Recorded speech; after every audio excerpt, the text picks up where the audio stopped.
আসসালামু আলাইকুম। প্রিয় দর্শক, আমাদের দেশে বিভিন্ন সময় বিভিন্ন সরকার আসে এবং এসেই তারা প্রথমে যে ঘোষণাটা দেয় যে তারা মানুষের মত প্রকাশের যে স্বাধীনতা সেখানে তারা হস্তক্ষেপ করবে না, তারা গণমাধ্যমকে উন্মুক্ত করে দেবে, সরকারের সমালোচনাকে তারা সাধুবাদ জানাবে, তারা চাইবে যে সরকারের সমালোচনা হোক। এবং এই সরকার ডক্টর ইউনূস সরকার প্রথমে এসে বলল, আপনারা প্রাণ খুলে আমাদের সমালোচনা করুন, মানে কেবল সমালোচনা করুন না, প্রাণ খুলে করুন, যত সমালোচনা আছে আপনারা করুন। এই সমস্ত আহ্বানের কথা অন্যরা কীভাবে বলেছে আমি যাই না। ডক্টর ইউনূস পশ্চিমা শিক্ষায় শিক্ষিত, ওনারটা আমি বোঝার চেষ্টা করেছিলাম যে উনি এটা কেন বললেন যে প্রাণ খুলে সমালোচনা করুন। আমি ভেবেছিলাম উনি এই কারণে বলেছেন যে যখন আপনারা সমালোচনা করবেন তো সেখান থেকে আমরা শিক্ষা নেব যে আমাদের কি ভুল ভ্রান্তিগুলো আছে, আমরা কোথায় কোথায় ভুল করছি। যখন সমালোচনা যদি কেউ না করে, যারা আমার আশেপাশে থাকে তারা তো আমাদের স্থাবক, তারা সবসময় প্রশংসাই করবে, সবসময় বলবে স্যার এর চেয়ে ভালো আর কিছু হয় না, এত ভালো একমাত্র আপনিই করতে পারতেন, পৃথিবীতে আর কেউ এমন ভালো করার যোগ্যতা রাখেন। এই সমস্ত স্থাবকতা করতে করতে মানুষের মনে একটা বিশ্বাস তারা জন্মে তৈরি করে দেয় যে সে ছাড়া আর কেউ ভালো করতে পারে না। যখন মানুষের মধ্যে এই ধরনের একটা ধারণা জন্মে যে আমি কখনো ভুল করতেই পারি না, তখনই কিন্তু সে স্বৈরাচারী হয়ে ওঠে, যেমনটি হয়েছিলেন শেখ হাসিনা। ওনার চারপাশে সবসময় স্থাবকরা থাকতো। মাঝে মাঝে উনি প্রেস কনফারেন্সের নামে একটা আসর বসাতেন, সেখানেও স্থাবকরাই যেত, সাংবাদিক নামধারী স্থাবকরা যেত। তারা যে এমনভাবে স্থাবকতা করতো, এমনভাবে তোষামদি করতো যে উনি ছাড়া আর কেউ বোধহয় ভালো কাজটা জানে না, ওনার কোনো ভুল নাই, ওনার মতো মহান নেতা নাই। একবার একজন বলেই ফেললো যে আপনাকে আমরা হারিয়ে ফেলছি, কারণ আপনি এখন আমাদের নেতা, জাতীয় নেতৃত্বের থেকে উপরে উঠে আপনি বিশ্ব নেতায় পরিণত হচ্ছেন, এই জন্য উনি খুব দুঃখ পাচ্ছেন। এই সমস্ত স্থাপকতা আমরা দেখেছি, দেখে দেখে আমরা বিরক্ত হয়েছি, অনেক সময় আমরা কৌতুক অনুভব করেছি। তারপর যখন ইউনূস সরকার বললেন যে আমাদের প্রাণ খুলে সমালোচনা করুন, তখন আমি ভাবলাম উনি বোধহয় ওই কারণেই বলেছেন যে আপনারা সমালোচনা করুন, ওখান থেকে আমরা শিক্ষা নেব, শিক্ষা নিয়ে আমরা সঠিক কাজটা করব। কিন্তু প্রাণ খুলে সমালোচনা কি করতে দেওয়া হচ্ছে, দেওয়া হলো? তার বিপরীতে আমরা দেখলাম এক ধরনের মবতন্ত্র কায়েম করা হলো। কী ধরনের মবতন্ত্র কায়েম করা হলো? যিনি সমালোচনা করবেন তার উপর নানা ধরনের আঘাত করা হলো। কিছু আঘাত করা হলো সোশ্যাল মিডিয়ার মাধ্যমে, কিছু আঘাত করা হলো সামাজিকভাবে অপদস্থ করার মাধ্যমে, এবং সর্বশেষ আঘাতটা করা হলো রাষ্ট্রীয়ভাবে, মানে সরকার নিজে আঘাত করার জন্য নেমে পড়লেন। তার সর্বশেষ উদাহরণ হলো আমাদের আনিস আলমগীরকে গ্রেফতার করা।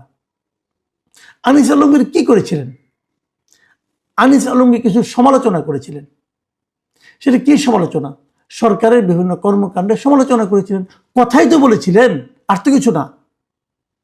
আনিস আলমগীর তো কথা ছাড়া আর কিছু বলতে পারেন না ভাই, কথাই বলেছিলেন। সাংবাদিক হিসেবে কথা বলা তার অধিকার। তাকে কি করা হলো? তাকে সন্ত্রাস দমন আইনে গ্রেপ্তার দেখানো হলো। কিসে গ্রেপ্তার দেখাবে, কিভাবে মামলা করবে, এটা নিয়ে প্রায় 18-19 ঘন্টা গবেষণা করা হলো। ধরে নিয়ে যাওয়া হলো, নিয়ে বসিয়ে রাখা হলো, সারা রাত আটকে রাখা হলো, কোনো মামলা মোকদ্দমা ছাড়া সারা রাত আটকে রাখা হলো। পরের দিন তার বিরুদ্ধে মামলা দেওয়া হলো। কেন করা হলো এটা? এটা হলো মব, এটা রাষ্ট্রীয় মব, সরকার পরিচালিত মব। কার বিরুদ্ধে? যিনি কথা বলবেন তার বিরুদ্ধে। আনিস আলমগীর কি বলেছিল আদালতে ওঠে? যখন আদালতে তাকে তোলা হলো, সরকার পক্ষের উকিল একটা কথা বললেন, কেন আনিস আলমগীরকে রিমান্ডে নেওয়া দরকার। আনিস আলমগীরের পক্ষে উকিল একটা কথা বললেন, কেন আনিস আলমগীরকে জামিন দেওয়া দরকার।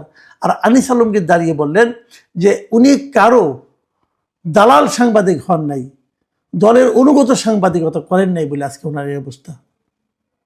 এই যে কথাটা উনি বললেন আনিস আলমগীর সেই মঞ্চে দাঁড়িয়ে, কাঠগড়ায় দাঁড়িয়ে, এটা কি পুরো সরকারের গালে একটি চপেটাঘাত নয়? সরকার কি এই প্রশ্নে কোনো জবাব দিতে পারবে? পারবে না। কিন্তু তারপরে তাকে গ্রেপ্তার করা হলো, তাকে রিমান্ডেও দেওয়া হলো। কেন রিমান্ডে দেওয়া হলো? বিচারক কি মনে করে রিমান্ডে দিলেন এটা উনি ভালো জানেন। নিশ্চয়ই উনার বিবেকের কাছে উনি পরিষ্কার থাকবেন যে আনিস আলমগীর কি করেছেন যে তাকে রিমান্ডে পাঠাতে হবে? আমি যাই না, উনি একজন বিচারক নিশ্চয়ই, ওনার বিচার কাজ দিয়ে আমি সন্দেহ প্রকাশ করছি। এখন আনিস আলমগীরকে আমরা চিনি, জানি, আমার ওনার বিচারটা পছন্দ হয়নি, এটা বলার অধিকার আমার আছে। আমি জানি এটা বলার কারণে আবার আমাকে বলতে পারে আমার বিচার তোমার পছন্দ হলো না কেন। পছন্দ হয়নি আমার, আমি এই বিচারে আমি ক্ষুব্ধ। আনিস আলমগীর যখন গ্রেপ্তার হয়ে গেল, আমরা সোশ্যালি আরো কি দেখলাম সেগুলো নিয়ে একটু কথা বলতে চাই। প্যারিসে থাকা মিস্টার পিনাকি ভট্টাচার্য, ওনাকে অনেকে বলেন উস্কানি ভট্টাচার্য, অনেক কথা বলেন। এই ভদ্রলোককে আমি একসময় মোটামুটি জ্ঞানী মনে করতাম।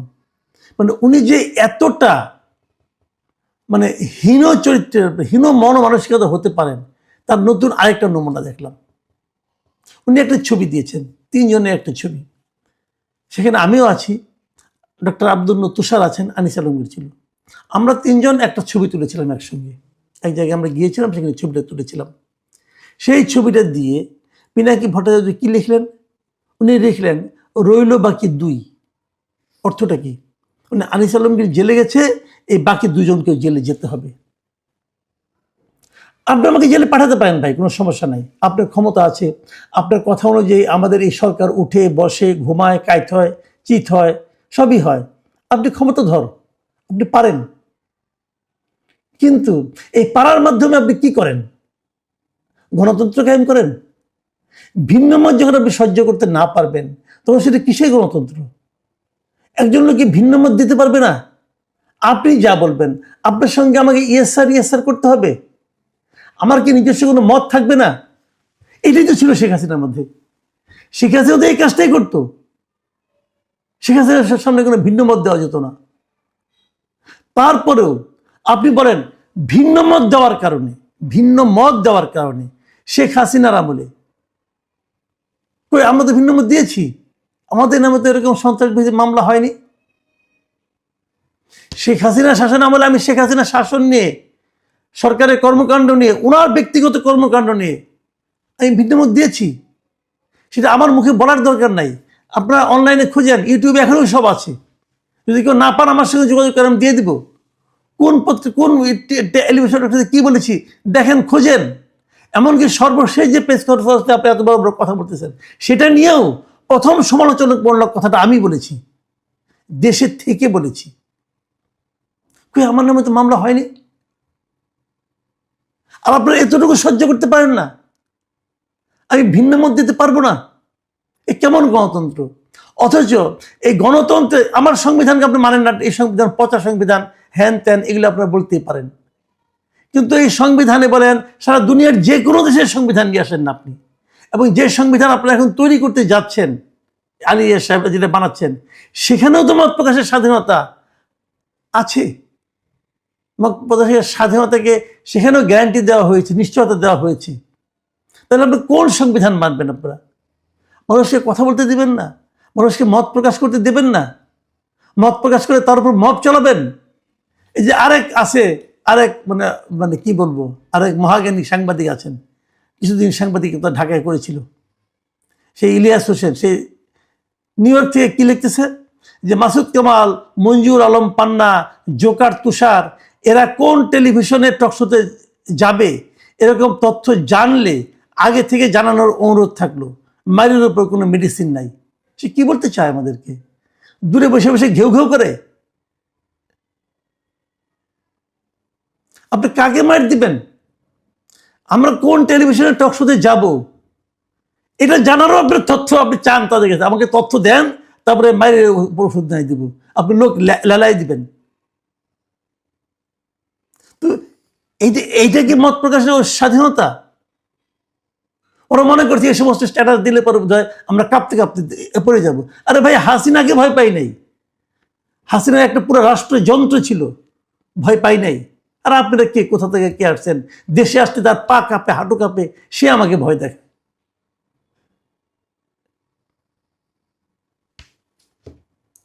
কি বলবো আর? কিন্তু এটা কেমন? আপনাকে ভাবেন একটা জিনিস, যে আমি কোন টেলিভিশনে যাব এটা জানা থাকলে, তাকে জানালে সে আমাকে মেডিসিন দেবে, মায়ের ওষুধ দেয়, মানে আমাকে মারতে পাঠাবে লোক। আর এরা যাবে, এই দেশের মানুষ কি এতটাই মূর্খ যে তো আপনার মতো একটা ব্ল্যাকমেলারের মানে উন্মাদ ব্ল্যাকমেলারের এবং অশ্লীল ব্ল্যাকমেলারের কথায় এরা যাবে এখানে? হ্যাঁ, আপনি পারবেন। আপনি টাকা দিয়ে কিছু লোককে পাঠাতে পারবেন, কিছু লোককে 10-12 টাকা দিয়া আপনি পাঠাবেন, যাও তোমরা এরে আসো। আছে এরকম কিছু বেকার অর্ধ উন্মাদ কিছু লোক আছে যারা হয়তো যাবে, তাদের কি আসে যায়? মারবে আমাকে, মারুক, মেরে ফেলবে, মেরে ফেলুক। মানুষটার অনন্তকাল বাঁচে না, মানুষটা 500 বছর বাঁচবো না আমি। তোর কথা আমাকে ভয় পাতে বেটা? কে তুই? কে? এগুলো মানে কি বলবো, এবং এগুলো সরকার সহ্য করতেছে। সরকার আনিস আলমকে সমালোচনা সহ্য করতে না পারে তারা জেলে নিয়ে যায়। কিন্তু তখন এই দেশে বসে কেউ আমার বিজয় দিবসকে নিয়ে অশ্লীল কথাবার্তা বলে, যখন কেউ আমার স্বাধীনতা নিয়ে অশ্লীল কথাবার্তা বলে, যখন কেউ সেনাবাহিনী নিয়ে মানে ধ্বংসাত্মক কথাবার্তা বলে, যখন কেউ আমার পররাষ্ট্র নীতিকে ভেঙে দিতে চায়, আরেকটা রাষ্ট্রের মধ্যে মানে বিশৃঙ্খলা সৃষ্টি করে তাদের অখণ্ডতাকে খণ্ড বিখণ্ড করে দিতে চায়, সেটা নিয়ে সরকারের কোনো হেলদোল নেই। সরকারের সমস্যা ওই যারা কথা বলেন, যারা সমালোচনা করেন তাদেরকে নিয়ে। আর এই সরকার মুখে কি বলে? প্রাণ ভরে আমাদের সমালোচনা করুন। হিপোক্রেসি কাকে বলে ভাই?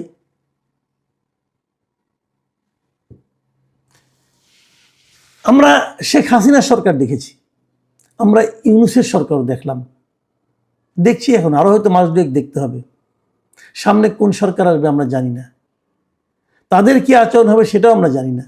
কিন্তু একটা কথা বলে যাচ্ছি, আমরা কথা বলে যাব। আগেও বলেছি, এখনো বলবো, আগামীতেও বলবো। কি হুমকি আসবে, কে কি করতে চাইবে, কে অঙ্কের হিসাব করবে, রইল বাকি 2, রইল বাকি 1, হিসাব করতে দেন, আমাদেরকে থামাতে পারবেন না। আমার দায়িত্ব হলো কথা বলা, সাংবাদিক হিসেবে আমার দায়িত্ব হলো প্রশ্ন করা, আমার দায়িত্ব হলো আপনি ভুল করলে সেটাকে ধরিয়ে দেওয়া। এটা আমি করতে থাকবো। প্রিয় দর্শক, আশা করি আপনাদেরকে আমরা আমাদের সঙ্গে পাবো। এখন এ পর্যন্তই।